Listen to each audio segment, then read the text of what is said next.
নমস্কাৰ, মোৰ নাম শ্ৰী পাৰ্থ শইকীয়া। মই এটা সাধু কম।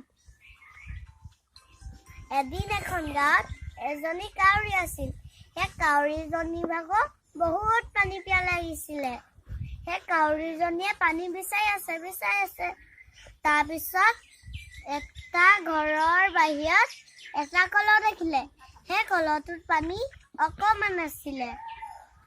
তাৰপিছত কাউৰীজনীয়ে কেইটামান ওচৰতে শিলগুটি দেখিলে।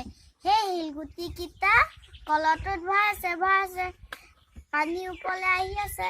তাৰপিছত কাউৰীজনীয়ে পানী